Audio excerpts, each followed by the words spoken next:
மெய்யினுள்ளே பாய்ந்திடும் பாரதம் என் உதிரம் தானடி.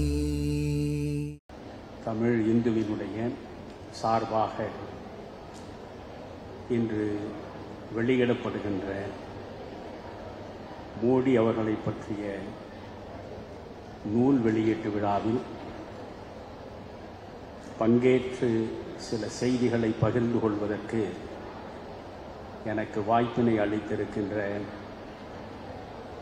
விஜயா மேடம் அவர்களுக்கும் என் இனிய நண்பர் அசோகன் அவர்களுக்கும் எனக்கு பின்னால் உரையாற்ற இருக்கின்ற KS ராதாகிருஷ்ணன் அவர்களுக்கும் எனக்கு முன்னால் உரையாற்றிய பெரியவர் சேஷாத்ரி அவர்களுக்கும் இந்த நூலை மிகச்சிறந்த முறையில் தமிழிலே கொண்டு வந்து சேர்த்திருக்கின்ற சாரி அவர்களுக்கும் நான் இங்கு பேச வேண்டும் என்பதற்காக தொடர்ந்து என்னோடு தொடர்பிலே இருந்த ஷபீர் அவர்களுக்கும் கூடியிருக்கின்ற மாணவியருக்கும் மற்ற பெருமக்களுக்கும் என்னுடைய முதல் வணக்கத்தை தெரிவித்துக் கொள்கிறேன். தேர்வுக்கு தயாராகின்ற ஒரு மாணவனைப் போல இந்த புத்தகத்தை 2 நாட்களாக கருத்தூன்றி பக்கம் பக்கமாக நான் வாசித்தேன். உண்மையில் சொல்கிறேன், இந்த புத்தகத்தை மாணவிகர்களாக இருக்கின்ற நீங்கள் அத்துணை பேரும் வாசிக்க வேண்டும் என்று நான் பரிந்துரை செய்கிறேன். வெறுமனே அரசியல் பிரச்சாரத்தை மையமாக வைத்து உருவாக்கப்பட்ட புத்தகம் இல்லை அது, அல்லது ஒரு தனிநபரை துதித்து போற்ற வேண்டும் என்பதற்காக புகழுரையாகவே வெளிப்பட்டிருக்கின்ற புத்தகமும் இல்லை அது. மோடி என்கின்ற மனிதர் யார்? அவர் எங்கிருந்து புறப்பட்டார்? இன்று எந்த உயரத்தில் நிற்கிறார்? இது எப்படி அவரால் சாத்தியமானது என்பதை ஒவ்வொரு இளைய தலைமுறையை சார்ந்தவர்களும் கற்றுணர வேண்டும் என்று நான் கருதுகிறேன். இந்த புத்தகத்தை வாசிக்கிற பொழுது ஏனோ தெரியவில்லை, பெருந்தலைவர் காமராஜருடைய பக்தனாக இருக்கின்ற நான் பல இடங்களில் காமராஜரோடு சேர்த்தே மோடியை பார்க்க என்னால் முடிந்தது. காரணம், பெருந்தலைவர் காமராஜர் இன்றைக்கு விருது நகர் என்று சொல்லப்படுகிற அன்றைய விருது பட்டியலை பிறந்தவர். வெறும் 16,000 பேர் மட்டுமே வாழக்கூடிய ஒரு இடத்தில் ஒரு தேங்காய் கடை வியாபாரிக்கு மகனாக பிறந்தவர்தான் காமராஜர். மோடி ஒரு தேநீர் கடை வைத்திருப்பவருக்கு மகனாக பிறந்திருக்கிறார். எந்த பின்புலமும் இல்லை. அரசியல் உலகத்தில் மிகப்பெரிய அளவுக்கு வர வேண்டும் என்றால் ஒன்று உங்களுக்கு மிகப்பெரிய பாரம்பரிய பின்புலம் இருக்க வேண்டும், அல்லது ஜாதிய பெருமை இருக்க வேண்டும், அல்லது செல்வந்தராக இருக்க வேண்டும், அல்லது மிகச்சிறந்த கல்வியை பெற்ற அறிவாற்றல் மிக்க அறிஞராக இருக்க வேண்டும். இப்படி பல பின்புலங்களை வைத்துக் கொண்டுதான் அரசியல் உலகத்தில் வேகமாக ஒருவராக உயரத்திற்கு வர முடியும். நான் சொல்லுகிற இந்த எந்த பின்புலமும் இல்லாமல் இந்த தமிழகத்தில் இந்தியாவில் 2 பிரதமர்களை உருவாக்கக்கூடிய அளவுக்கு ஆற்றல் மிக்க தலைவராக உயர்ந்து நின்றவர் காமராஜர். அதே போன்றுதான் எந்த பின்புலமும் இல்லாமல் எளிய குடும்பத்தில் பிற்படுத்தப்பட்ட சமூகத்தில் ஒரு மிகச்சாதாரண இடத்தில் பிறந்து இன்றைக்கு ஏறக்குறைய 13 ஆண்டுகள் குஜராத் மாநிலத்தின் முதலமைச்சராகவும் 10 ஆண்டுகள் இந்த தேசத்தின் பிரதமராகவும் இனி வரப்போகின்ற 5 ஆண்டுகள் இந்த தேசத்தை ஆள இருப்பவராகவும் உள்ள மோடி அவர்களோடு காமராஜரை சேர்த்து பார்க்கிற பொழுது உண்மையில் எனக்கு வியப்பாக இருக்கிறது. காமராஜரை போல எளிய குடும்பத்தில் பிறந்தவர் அவர். காமராஜரை போல கல்லூரி வாசலில் கால் எடுத்து வைக்காதவர் அவர். காமராஜரை போல் பிற்படுத்தப்பட்ட சமுதாயத்தில் பிறந்தவர் அவர். எல்லாவற்றிலும் காமராஜராக இருப்பது மட்டுமல்ல, இந்த புத்தகத்தை படித்த பொழுது எனக்கு நேர்ந்த வியப்பு ஒன்றுதான்.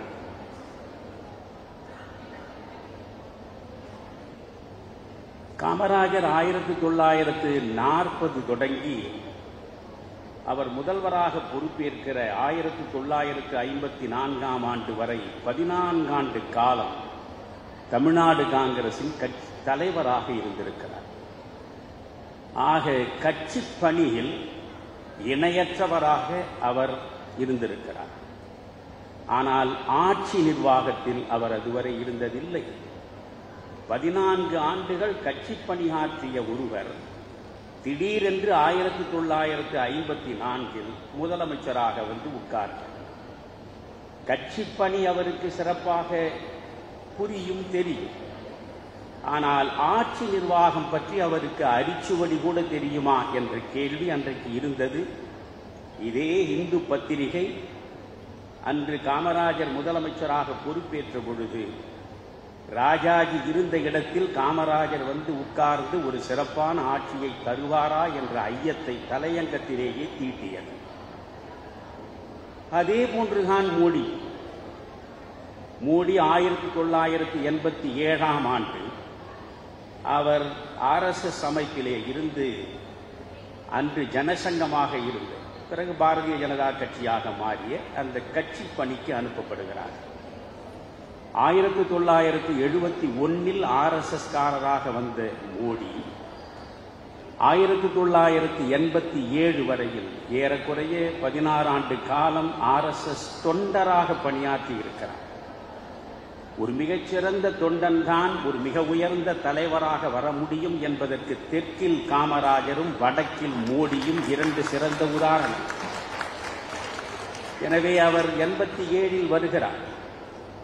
1987 குஜராத் மாநிலத்தினுடைய அமைப்பு பொதுச் செயலாளராக அவர் பொறுப்பேற்கிறார். மாநிலத்தின் பாரதிய ஜனதா கட்சியின் அமைப்பு பொதுச் செயலாளர். அந்த கட்சியிலேயே பொதுச் செயலாளர்கள் சில பேர் இருக்கலாம். ஆனால் அமைப்பு பொதுச் செயலாளர் என்பவர்தான் தலைமைக்கு ஏறக்குறைய நிகரான பொறுப்பு உள்ளவர்.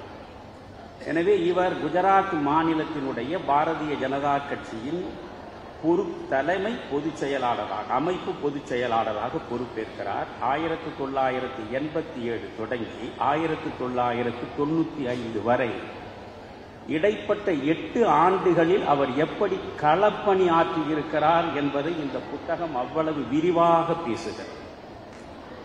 ஒரு மனிதன் அரசியல் களத்திற்கு வருகிற பொழுதே தான் தலைவனாகிவிட வேண்டும் என்கிற தாகத்தோடும் தவிப்போடும் வரலாகாது. தொண்டு செய்ய வேண்டும் என்கிற உள்ளத்தோடு உண்மையான உணர்வோடு வர வேண்டும். அப்படி ஒரு தொண்டராகத்தான் மோடி அவர்கள் RSS தொண்டராக ஏறக்குறைய 16 ஆண்டு காலம் பணியாற்றிவிட்டு பாரதிய ஜனதா கட்சியில் மாநில அளவில் ஒரு அமைப்பு பொதுச் செயலாளராக பொறுப்பேற்று 1987 1995 வரை நீங்கள் களப்பணி ஆற்றுகிறார். 8 ஆண்டு காலம் அவர் ஆற்றிய களப்பணியின் விளைவாகத்தான் 1995 ஆட்சியை இழந்த காங்கிரஸ் கட்சி இன்று வரை குஜராத்தில் அந்த ஆட்சி நாற்காலியில் அமரவே முடியவில்லை. அதைத்தான் அண்ணாமலை அவர்களும் சொல்லிவிட்டு சென்றார்.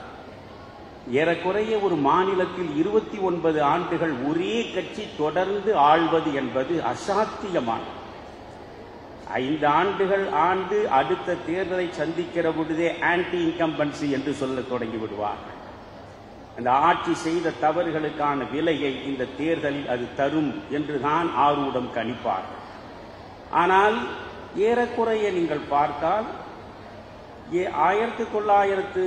1995 இன்றைக்கு 2024 29 ஆண்டுகளாக அந்த குஜராத்தில் அசைக்க முடியாத அதிகார நாற்காலியில் பிஜேபியின் ஆட்சி நடக்கிறது என்றால் அதற்கு அடித்தளத்தை அமைத்து கொடுத்தவர் மோடி அவர்கள் தான். மோடி அவர்கள் 1995 பிறகு நீங்கள் பார்த்தால் 2001 அவர் முதலமைச்சராக 2001 முதலமைச்சராக வருகிற வரை கட்சி பணிதான் ஆற்றியிருக்கிறார்.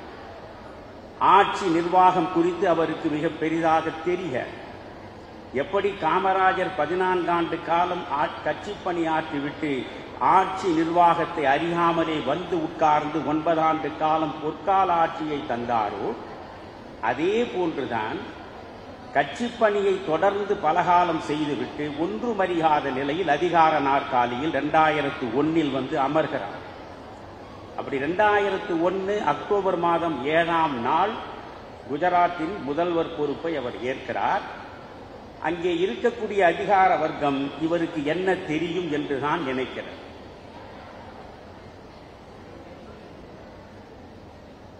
சான்றாக சொல்கிறேன், காமராஜர் தமிழ்நாட்டில் முதலமைச்சர் பொறுப்பை ஏற்ற பிறகு அதிகார வர்க்கம் அவரை கொஞ்சம் ஏளனமாகத்தான் பார்த்தது. அதற்கு ஒரு செய்தியையும் பல காமராஜர் வாழ்க்கை வரலாற்றில் நீங்கள் பார்க்க முடியும். அவர் முதலமைச்சராக இருக்கிறார். ஒரு குறிப்பிட்ட திட்டம் குறித்து ஒரு IAS அதிகாரியை வரவழைத்து இதை நீங்கள் நிறைவேற்ற வேண்டும் என்கிறார். உடனே அந்த IAS அதிகாரி ஆட்சி நிர்வாகம் குறித்து ஏதும் அறியாமலேயே முதலமைச்சர் நாற்காலியில் வந்துவிட்ட மனிதர் இவர் என்பதை மனதிலே வைத்துக் கொண்டு அதற்கு GO ஒத்து வராது என்கிறார். GO ஒத்து வராது என்று சொல்லுகிற பொழுது காமராஜர் கேட்கிறார், GO என்றால் என்ன என்று. அந்த அதிகாரி நினைக்கிறார், GO என்றால் என்ன என்று கூட தெரியாத ஒரு மனிதன் இந்த நாற்காலியில் வந்து அமர்ந்திருப்பது எவ்வளவு பரிதாபகரமானது என்று மனதுக்குள்ளே நினைத்தபடி, GO என்றால் கவர்மெண்ட் ஆர்டர், அரசின் உத்தரவு என்று சொல்கிறார். அப்படியா? நீங்கள் இப்பொழுது ஏதாவது ஒரு திட்டத்தை நிறைவேற்ற வேண்டும் என்றால் நீங்கள் குறிப்பை எழுதி என் கையில் எதற்காக கொண்டு வந்து தருகிறீர்கள்? இல்லை, நீங்கள் கையெழுத்து போட்டால் தான் அது ஆணையாகும். அப்படியா? நான் கையெழுத்து போட்டால் தானே ஆணையாகும். அதற்கு பெயர் தானே அரசு ஆணை. அந்த அரசு ஆணை தானே நீங்கள் ஆங்கிலத்தில் சொல்லுகிற GO என்கிற கவர்மெண்ட் ஆர்டர். நான் சொன்னதை போய் செய்யுங்கள் என்றார். அன்றுதான் காமராஜர் யார் என்று அதிகார வர்க்கம் புரிந்து கொண்டது. அதே போன்றுதான் நீங்கள் மோடி அவர்களை பார்க்கிற பொழுது எந்த விதமான ஆட்சி நிர்வாகம் குறித்த அனுபவமும் இல்லாமல் கட்சி பணியை மட்டுமே ஆற்றிவிட்டு இங்கே வந்து அமர்ந்திருக்கிறார். இவரால் குஜராத்தில் என்ன வளர்ச்சியை கொண்டு வர முடியும் என்று நினைத்த நிலையில்தான் 13 ஆண்டுகள் அவர் ஆற்றிய பணிகள் ஏராளமானவை. அவற்றையெல்லாம் இந்த புத்தகத்திற்குள்ளே நீங்கள் சென்றால்தான் மிக தெளிவாக அறிந்து கொள்ள முடியும். என்னை பொறுத்தவரையில் நான் மிகவும் விரும்பி மனம் தோய்ந்து அவருடைய சாதனைகளில் ஒன்றாக பார்ப்பது சமரஸ் கிராம் என்ற ஒன்று. சமரஸ் கிராம் என்கிற திட்டம், நான் காந்தியத்தை படித்தவன். மாநில கல்லூரியில் 1967 நான் காலெடுத்து வைத்த பொழுதே சத்திய சோதனையை கையில் எடுத்தவன். எனவே காந்தியம் குறித்து ஒரு 40-45 ஆண்டுகளாக தொடர்ந்து இடையறாமல் வாசித்துக் கொண்டிருப்பவன்.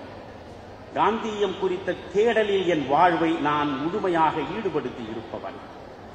ஆனால் பரவலாக சொல்லுவார்கள், RSS என்பது காந்திய சித்தாந்தத்திற்கு எதிரானது, பாரதிய ஜனதா கட்சி என்பது காந்திய தத்துவத்திற்கு முரணானது.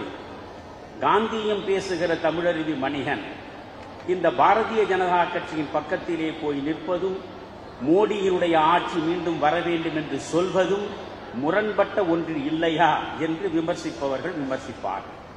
ஆனால் உங்களுக்கு நான் சொல்கிறேன், எப்படி காமராஜர் கட்சி பணியை ஆற்றிவிட்டு ஆட்சி பணியில் வந்து தன்னுடைய திறமையை நிரூபித்தாரோ அப்படி நிரூபித்தவர் மோடி. எப்படி காமராஜர் அடித்தளத்திலே இருந்து எழுந்து உயரத்திற்கு வந்து நின்றாரோ அதே போன்று அடிநிலையிலே இருந்து படிப்படியாக வளர்ந்து உயரத்திற்கு வந்தவர் மோடி. எப்படி காமராஜர் பின்புலமே இல்லாமல், ஜாதிய பின்புலம் இல்லாமல், வேறெந்த பின்புலமும் இல்லாமல் சாதனையை செய்து முடித்தாரோ அதே போன்று சாதனைகளை நிகழ்த்தியவர் மோடி. இன்னொன்று, கல்வி குறித்து நீங்கள் பார்த்தால் காமராஜ் என்று சொன்னாலே கல்வி ஒன்றுதான் நம் நினைவிற்கு வரும். அதனாலேதான் காமராஜுடைய பிறந்த நாளை கல்வி திருநாளாக நாம் கொண்டாடுகிறோம். இன்றைக்கு நீங்கள் மோடியை பார்த்தால் அவர் குஜராத்தில் முதலமைச்சராக இருந்த பொழுது குறிப்பாக பெண் கல்விக்கு எந்த அளவுக்கு அவர் தன்னுடைய நேரத்தை சிந்தனையை செலவழித்திருக்கிறார் என்பதை இந்த புத்தகம் அவ்வளவு அற்புதமாக சொல்கிறது. சமீபத்தில் கூட தயாநிதி மாறன் பேசிய ஒரு பேச்சை நான் பார்த்தேன்.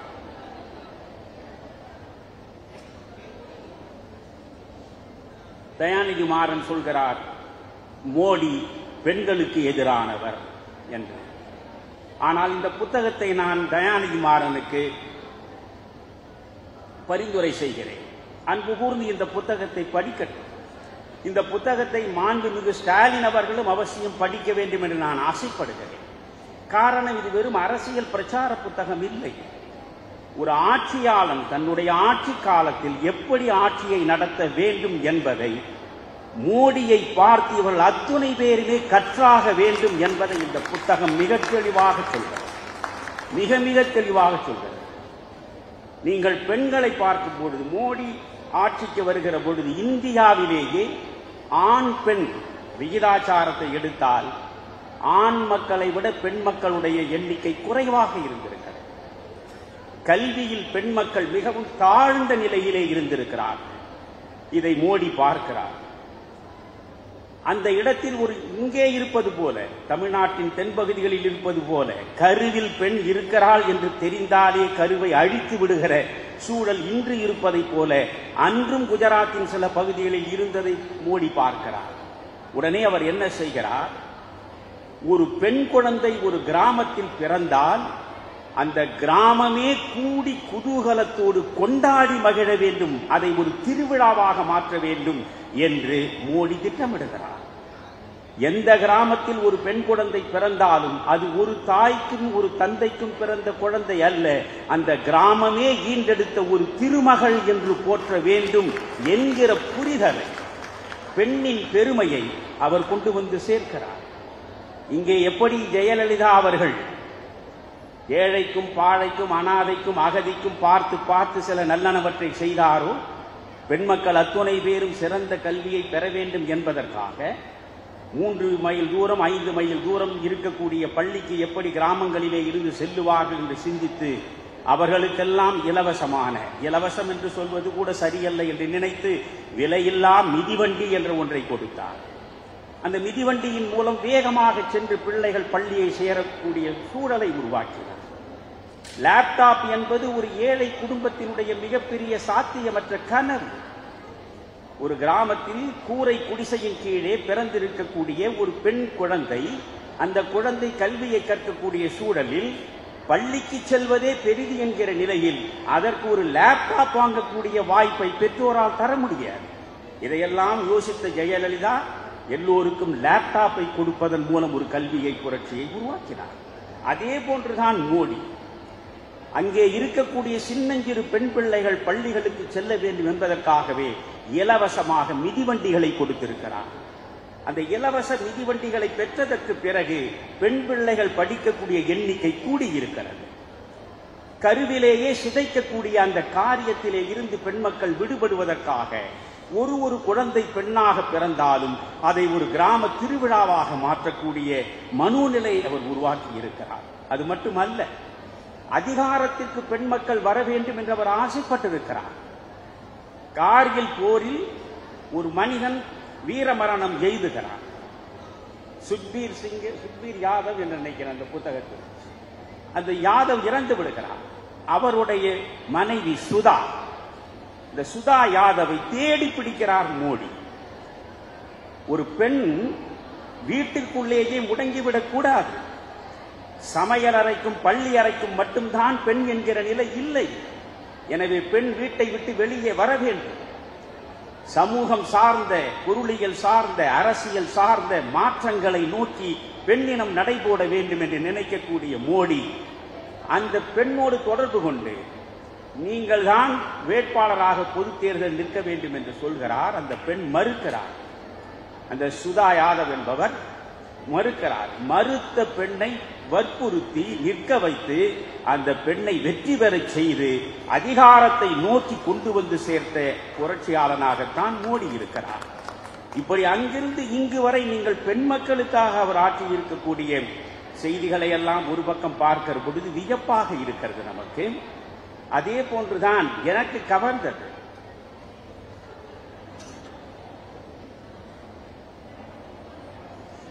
நான் அந்த புத்தகத்தில் ஒரு தேர்வுக்கு படிப்பதை போல படித்து குறிப்பு எடுத்தேன். நான் பொதுவாக குறிப்புகள் எடுத்து பேசுகிற வழக்கம் கிடையாது. 3 மணி நேரம் பேசினாலும் நானாக பேசிக்கொண்டே இருப்பேன். ஆனால் இந்த புத்தகம் என்னை அவ்வளவு கடுமையாக பாதிக்கும். மோடி என்கிற மனிதனை புகழ்பவர்கள் ஒரு பக்கம் என்றால், காரணமில்லாமலேயே மோடி என்கிற மனிதனை வெறுப்பவர்கள் இன்னொரு பக்கமாக இருக்கிறார். அதிலும் குறிப்பாக இந்த தமிழ்நாட்டை எடுத்துக்கொண்டால் மோடிக்கு எதிராக வெறுப்பு பிரச்சாரத்தில் ஈடுபடுவதையே தங்கள் வேலையாக வைத்துக் கொண்டிருக்கக்கூடிய ஒரு கூட்டம் இருக்கிறதே, அது குறித்து உண்மையில் நான் கவலைப்படுகிறேன். விருப்பு வெறுப்பு இல்லாமல் தான் நீங்கள் பிரச்சனைகளை அணுக வேண்டும். அதனாலே தான் நீங்கள் இந்த புத்தகத்துடைய பெருமை, அது இந்த ஸ்லாண்டிங்காக எழுதுவது, பயாஸ்டாக எழுதுவது என்று சொல்லுவார்கள். சார்பு தன்மையோடு தான் பேனா பிடித்து இன்றைக்கு யாரும் எழுதுகிறார்கள், பேசுகிறார்கள். எந்த சார்பு தன்மையும் இல்லாமல் மோடி என்கிற ஒரு மனிதன் இந்த தேசத்திற்கு என்ன செய்திருக்கிறார், விழுந்து கிடந்த பாரதிய ஜனதா கட்சியை எப்படி எழுச்சி மிக்க பேரியக்கமாக மாற்றி இருக்கிறார் என்பதை மிக தெளிவாக சொல்கிறார். அதில் 13 ஆண்டுகள் குஜராத்தினுடைய முதலமைச்சராக இருந்த பொழுது அவர் ஆற்றிய சாதனைகள், காரணம் 10 ஆண்டு காலம் பிரதமராக இருந்து அவர் ஆற்றிய பல்வேறு சாதனைகளை நாடு அறிந்து வைத்திருக்கிறது நன்றாக. ஆனால் இவற்றை நீங்கள் பார்க்க வேண்டும். இந்த 3-4 செய்திகளை மட்டும் உங்களிடம் நிச்சயம் சேர்க்க வேண்டும் என்று நான் கருதுகிறேன். இதில் தான் எனக்கு மோடியினுடைய பெருமையும் மோடியினுடைய சிறப்பும் தெளிவாக தெரிகிறது. இது முக்கியமானது. சமரஸ் கிராம், இது சாதாரண ஒன்று அல்ல. இதுதான் காந்தியம். காந்தியத்துக்கும் RSSக்கும் என்ன தொடர்பு? காந்தியை சுட்டுக் கொன்ற கோட்சே RSS சார்ந்தவன். அந்த கோட்சே கும்பலுக்கு பக்கத்தில் தமிழறிஞன் போய் நிற்கலாமா என்று ஒரு கூட்டம் கேட்கிறதே, அந்த கூட்டத்திற்கு இந்த இடத்தில் இந்த புத்தகத்தின் வாயிலாக நான் பதில் சொல்கிறேன். சமரஸ் கிராம் என்றால் என்ன? கருத்தொற்றுமை உள்ள கிராமம். மகாத்மா காந்தி திரும்ப திரும்ப சொன்னார், இந்தியாவின் ஆன்மா கிராமங்களில் வாழ்கிறது என்றார். மகாத்மா காந்தியினுடைய சிந்தனையும் தத்துவமே ஒன்றுதான், டீசென்ட்ரலைசேஷன் ஆஃப் பவர். அதிகார பரவல் தான் இருக்க வேண்டுமே தவிர அதிகார குவியல் இருக்கலாகாது. ஒவ்வொரு கிராமமும் ஒரு கிராம குடியரசாக இருக்க வேண்டும். அந்த கிராமத்தினுடைய மக்கள் அந்த கிராமத்தினுடைய முன்னேற்றத்திற்கான அடிப்படை தேவைகளை அவர்கள் முதலில் திட்டமிட வேண்டும். திட்டமிட்டு அவர்களாகவே தங்களுடைய தேவைகளை நிறைவேற்றிக் கொள்ள வேண்டும். கன்னியாகுமரியின் ஓரத்திலே இருக்கக்கூடிய ஒரு கிராமத்தில் எது வேண்டும் என்பதை டெல்லியிலே இருப்பவர்கள் தீர்மானிக்கலாகாது. அந்த கிராமத்தின் தேவையை அந்த கிராம மக்கள் தான் தீர்மானிக்க வேண்டும். அதற்கு காந்தி சொன்னது, ஊராட்சி தேர்தல்களில் அரசியலே கூடாது என்றார். லோக்கல் பாடி எலெக்ஷன், ஊராட்சி தேர்தல்களில் அரசியல் கூடாது. ஏன்? ஒரு கிராமத்திற்குள்ளே கிராம ஊராட்சி தலைவர் தேர்தல் நடக்கிற பொழுதே அங்கே ஜாதி வந்து நிற்கும், அங்கே மதம் வந்து நிற்கும், அங்கே பணம் வந்து நிற்கும். இப்படி பல்வேறு சக்திகள் அந்த ஒரு கிராமத்தையே சின்னாபின்னமாக்கி சிதைத்துவிடும். கிராமத்தின் ஒற்றுமை முதலில் பலிபீடத்திலே கொண்டு போய் நிறுத்தப்படும். அதனால் கிராமம் ஒற்றுமையாக இருக்க வேண்டும். இந்தியாவில் 6 லட்சம் கிராமங்கள் இருக்கின்றன. ஒவ்வொரு கிராமமும் கருத்தொற்றுமையின் அடிப்படையிலேயே காரியங்களை செய்வதென்றால் ஒட்டுமொத்த இந்தியாவிலேயே கருத்தொற்றுமையை தவிர வேற்றுமையை பார்க்க முடியாது. இதை குஜராத்தில் மோடி சாதிக்கிறார். சமரஸ் கிராம், சமரஸ் கிராம் என்றால் வேறொன்றும் இல்லை, கருத்தொற்றுமை உள்ள கிராமம். இந்த தேசத்தின் 2வது விடுதலை போராட்டத்தை முன்னின்று நடத்திய 2வது மகாத்மா என்று என்னை போன்றவர்கள் நெஞ்சில் வைத்து போற்றுகின்ற ஜெயபிரகாஷ் நாராயண், நீங்கள் ஜேபி போன்றவர்களுடைய வாழ்க்கை வரலாற்றை எல்லாம் என் இளம் பிள்ளைகளுக்கு சொல்கிறேன், நீங்கள் படிப்பது கிடையாது. ஜேபி போன்ற ஒரு மனிதனை பற்றி பேசினாலே நான் தன்வயம் இழந்து பேசுவேன். இவர்களை பற்றியெல்லாம் நான் ஏராளமாக பேசியிருக்கிறேன். இந்த தேசத்திற்கு தங்களை முற்றாக அர்ப்பணித்துக் கொண்ட மகத்தான மனிதர்களின் வாழ்க்கை வரலாற்றை இன்றைய இளைய தலைமுறை அறிந்து கொள்ள வேண்டும் என்கிற தாகத்திலும் தவிப்பிலும் நான் 12 மாபெரும் தலைவருடைய வாழ்க்கை வரலாறு முழுவதையும் பேசியிருக்கிறேன். அது யூடியூபில் இருக்கிறது.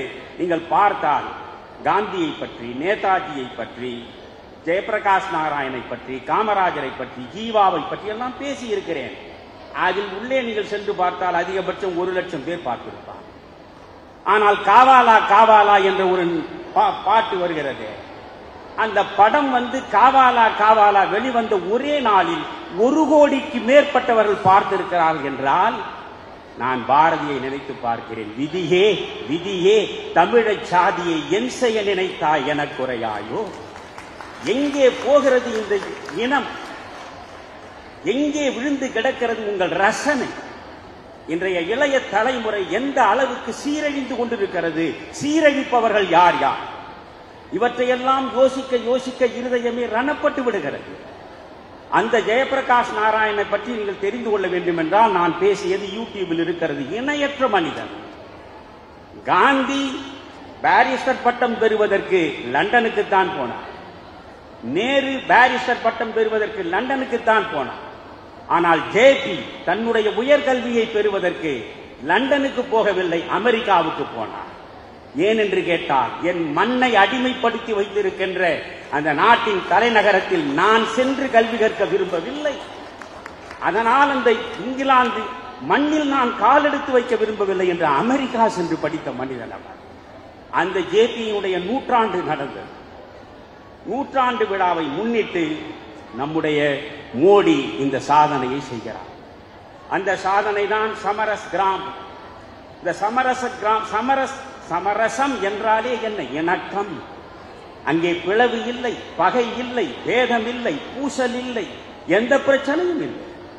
கருத்தொற்றுமையை உருவாக்கி ஒவ்வொரு ஊராட்சியிலும் நீங்கள் தலைவரும் நிர்வாகிகளும் தேர்ந்தெடுக்கப்படுகிற பொழுது அங்கே ஜாதி குறுக்கே வராது, மதம் குறுக்கே வராது, பணம் குறுக்கே வராது. இவை அனைத்தையும் மீறி கிராம மக்கள் ஒன்றாக இணைவார். கிராம மக்கள் ஒன்றாக இணைந்து கிராமத்தின் தேவைகளை அவர்களே புரிந்து அவற்றை தங்களுக்கு தாங்களே நிறைவேற்றிக் கொள்வதற்கான திட்டம்தான் இந்த சமரஸ் கிராம். சரி, இந்த சமரஸ் கிராமை நீங்கள் பயன்படுத்த வேண்டும் என்று சொன்னதோடு மூடி நிற்கவில்லை. குஜராத் மாநிலத்தில் உள்ள எந்தெந்த கிராமம் இந்த கருத்தொற்றுமையின் அடிப்படையில் தேர்தலே இல்லாமல் நிர்வாகிகளை கொண்டு வருகிறதோ அவற்றிற்கு அரசு நிதி உதவி தரும், மானியம் தரும் என்று ஊக்குவித்தார். இது இந்தியா முழுவதும் பின்பற்றப்பட வேண்டிய மிகப்பெரிய காந்திய கனவு. காந்தியத்தின் விரோதி என்று பேசப்படுகிற மோடி தான் இந்த காந்திய கனவை தன்னுடைய ஆட்சி காலத்தில் குஜராத்திலே கொண்டு வந்து சேர்த்தார். இன்னொன்று நீங்கள் பார்க்க வேண்டும், பஞ்ச கிராம மித்ரா யோஜனா. இவற்றையெல்லாம் நம்முடைய மாண்புமிகு ஸ்டாலினுக்கு நான் பரிந்துரை செய்கிறேன். நம்முடைய முதல்வர் இருக்கிறாரே, ஒவ்வொரு நாளும் ஒவ்வொரு திட்டம் மக்களை நோக்கி, அப்புறம் முதல்வர் பல்வேறு திட்டங்கள். ஒரு திட்டத்தை நான் புரிந்து கொள்வதற்குள்ளாக இன்னொரு திட்டம், அந்த திட்டம் என்ன என்று அறிந்து கொள்வதற்கு முன்னாக இன்னொரு திட்டம். அப்படி என்றால் இவர் அறிவிக்கிற எந்த திட்டம் எவனுக்கு போய் சேர்ந்தது, எவன் எந்த நன்மையை அடைந்தான், அதனால் என்ன பயன் கிடைத்தது என்று எவனுக்குமே தெரியாது. ஒவ்வொரு திட்டமாக நீங்கள் அறிவிக்கிறீர்கள். இது போன்ற திட்டங்களை நீங்கள் அந்த புத்தகத்தை படித்துவிட்டு அறிவியுங்களே. மக்கள் நலனில் நாட்டம் இருந்தா இது மோடியின் மூளையிலே உதித்த ஒரு அற்புதமான திட்டம். பாருங்கள், பஞ்ச கிராம மித்ரா யோஜனா என்றால் ஒரு கிராமம், அந்த கிராமத்தில் 5 பேர் உறுப்பினர்களாக தேர்ந்தெடுக்கப்படுகிறார்கள். பஞ்ச கிராம மித்ரா, நண்பர்கள், பகையே கிடையாது. மோடி எப்பொழுது பேசினாலும் அந்த 5 கோடி குஜராத்தியர்களுக்கான அரசு என்று நான் சொல்வாரே தவிர இந்துக்களுக்கான அரசு என்று ஒரு நாளும் சொன்னதில்லை. மோடி தன்னுடைய வாழ்நாளில் ஒரு வார்த்தையை கூட ஒரு இஸ்லாமியருக்கு எதிராகவோ ஒரு கிறிஸ்தவருக்கு எதிராகவோ உதிர்த்ததே கிடையாது. ஆனால் திட்டமிட்டே இஸ்லாமியர்களுக்கும் கிறிஸ்தவர்களுக்கும் எதிரானவர் மோடி என்ற ஒரு பிரச்சாரத்தை இங்கே வலிமையாக பரப்ப முயல்கிறார்கள். அவர் சொன்னதெல்லாம் குஜராத்தை ஆளுகிற பொழுது 5 கோடி குஜராத்தியர்களுக்குமான வளர்ச்சி, 5 கோடி குஜராத்தியர்களுக்கான முன்னேற்றம் என்று 5 கோடி மக்களுக்காக பேசினார். இந்த தேசத்தின் பிரதமரான பிறகு 140 கோடி மக்களுக்குமான வளர்ச்சி, 140 கோடி மக்களுக்குமான திட்டம் என்று அனைவருக்குமான திட்டத்தையும் வளர்ச்சியையும் தான் அவர் பேசுகிறார். இதில் நீங்கள் 5 திட்டங்களை பாருங்கள். வியந்து போய்தான் உங்களிடம் நான் இதை பதிவு செய்கிறேன். அதற்கு பெயர் பஞ்ச கிராம மித்ரா யோஜனா என்றால் ஒவ்வொரு கிராமத்திலும் 5 உறுப்பினர்கள் இருக்க வேண்டும். அந்த 5 உறுப்பினர்கள் ஒருவர் வேளாண்மை விவசாயி, இன்னொருவர் கல்வி, 3வது மனிதர் சுகாதாரம், 4வது மனிதர் வளர்ச்சி, 5வது மனிதர் சமூக நலத்திட்டங்கள். ஒவ்வொரு கிராமத்திலும் உள்ள மக்களில் 5 பேரை தேர்ந்தெடுப்பது, 5 பேரும் இளைஞர்களாக இருப்பது. That is very important. இளைஞர்களை கொண்டு வருகிறார்.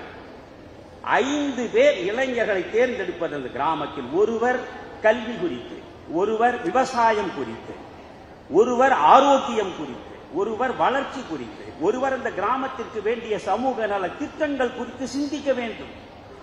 அவற்றை அதிகார வர்க்கத்திடம் கொண்டு போய் சேர்க்க வேண்டும்.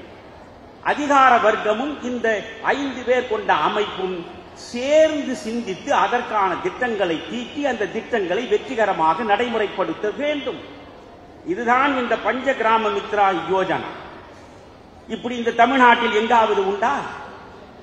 தமிழ்நாட்டில் எந்த ஒரு கிராமத்திலாவது இருக்கக்கூடிய மக்களின் ஒரு 5 இளைஞர்களை தேடி பிடித்து அந்த 5 இளைஞர்களை, தம்பி நீ கல்வியை கவனி, நீ விவசாயத்தை கவனி, நீ மருத்துவத்தை கவனி, நீ வளர்ச்சியை கவனி, நீ சமூக நலத்தை கவனி என்று சொல்லி பயிற்சி கொடுத்திருக்கிறீர்களா? இல்லை. ஆனால் நீங்கள் என்ன செய்கிறீர்கள்? தம்பி ஒவ்வொரு இடத்திலும் பூத் கமிட்டி அமையுங்கள், அந்த பூத் கமிட்டியில் 30 பேர் இருங்கள், அந்த 30 பேர் இருந்து அத்தனை குடும்பங்களிலும் இருக்கிற வாக்காளர்கள் நம்முடைய கட்சிக்கு வாக்களிப்பதற்காக கொண்டு வருகிற வேலையை பாருங்கள். இதுதானே தமிழ்நாட்டில் நடக்கிறது. இன்றைக்கு இளைஞர்கள் இதற்குத்தானே பயன்படுத்தப்படுகிறார்கள். ஆனால் 13 முறை முதலமைச்சராக வந்த மோடி ஒரு நாளும் இந்த வேலை செய்யவில்லை. ஒவ்வொரு கிராமத்திலும் 5 அறிவார்ந்த பொறுப்புணர்வு உள்ள இளைஞர்களை இருக்கிறார். அப்படி என்றால் இளைஞனாக இருக்கிற பொழுதே சமூகம் சார்ந்த பொறுப்புணர்வு வருகிறது, திட்டமிடுவதற்கான அறிவு வருகிறது, அதிகார வர்க்கத்தோடு இணைந்து எப்படி செயற்படுவது என்கிற தெளிவு வருகிறது.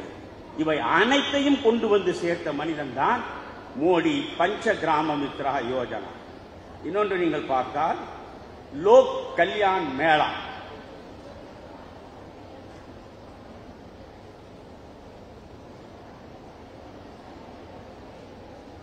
மிக முக்கியமானது.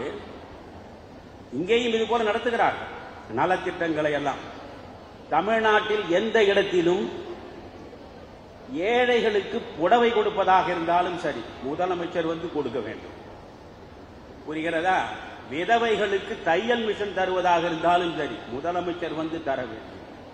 கட்டி முடிக்கப்பட்ட பாலம் 6 மாதமாக காத்து கிடந்தாலும் சரி, முதலமைச்சர் வந்து திறக்க வேண்டும். எல்லாம் முதலமைச்சர், அமைச்சர்கள், அவ்வளவுதான். ஆனால் மோடி காலத்தில் லோக் கல்யாண் மேளா. அது என்னவென்று நான் பார்த்தேன். மக்களுக்கான உதவி, மக்களுக்கான மானியம், மக்களுக்கான நலத்திட்டம் ஆகியவை அனைத்தும் மாநிலம் முழுவதும் அதிகாரிகள் மக்களுக்கு வரவழைத்து அவர்களுக்கு அதிகாரிகள் மூலமாகத்தான் அனைத்தும் தரப்பட்டிருக்கின்றன. எந்த இடத்திலும் மோடி முகம் காட்டவில்லை. முதலமைச்சர் வந்துதான் மேளா நடத்த வேண்டும் என்று இல்லை. முழுக்க முழுக்க அதிகாரிகளை முன்னிலைப்படுத்துகிறார். அதிகாரிகளின் மூலமாக அந்த திட்டங்கள் போய் சேர வேண்டும் என்று சிந்தித்ததுடைய விளைவுதான் இந்த லோக் கல்யாண் மேளா. இதை விட மிக அற்புதமான ஒன்று, இந்த தமிழ்நாடு மட்டுமல்ல, இந்தியா முழுவதும் இருக்கக்கூடிய மாநிலங்கள் சிந்திக்க வேண்டும். பயிற்சி முகாம்கள் நடத்தியது. 13 ஆண்டு காலம் மோடி நடத்திய அந்த பயிற்சி முகாம்கள் மிக முக்கியமானவை. என்ன தெரியுமா? இங்கே இருக்கக்கூடிய சாதாரண குடிமக்களுக்கும் அதிகார வர்க்கத்திற்கும் ஏதாவது ஒரு தொடர்பு உண்டா? நமக்கும் அவர்களுக்கும் எந்த தொடர்பும் கிடையாது. அது ஒரு உலகம். அதிகாரிகள் என்றால் as if they were sitting on the ivory tower, அப்படியே உச்சமான இடத்தில் உட்கார்ந்து கொண்டிருக்கக்கூடியவர்களை போல ஒரு பாவனை உள்ளவர்கள் அவர்கள். எளிதாக சாதாரண மனிதர்கள் சென்று பார்த்துவிட முடியாது. மோடி செய்த புரட்சி என்ன தெரியுமா? ஒவ்வொரு பகுதியில் வளர்ச்சியை நோக்கி செல்வதற்காக முதலில் அதிகாரிகளுக்கு பயிற்சி முகாம் நடத்துகிறார். இவருக்கு பயிற்சி கொடுக்க வேண்டும் என்று அதிகாரிகள் நினைத்தார்கள். ஆனால் இவர் வந்து சேர்ந்த உடனே விரைவாக அனைத்து நிர்வாகத் திறனையும் பெற்றார். எப்படி இன்றைய இணையதளத்தை பயன்படுத்துவது, பேஸ்புக்கை பயன்படுத்துவது, இன்ஸ்டாகிராமில் என்னென்னமோ நீங்கள் சோசியல் மீடியாவில் சொல்கிறீர்களே, அவை அனைத்திலும் முதன்மை மிக்க மனிதனாக தேர்ந்தெடுப்பவர் தான் நம்முடைய மோடி அவர்கள். இதை வைத்துக் கொண்டு அதிகார வர்க்கத்துக்கு அவர் பயிற்சி கொடுக்கிறார். பிறகு அதிகாரிகளோடு பயிற்சியை நிறுத்திவிடாமல் அந்த குஜராத் மாநிலத்தின் பல்வேறு பகுதிகளில் பயிற்சி முகாம் எப்படி நடக்கிறது தெரியுமா?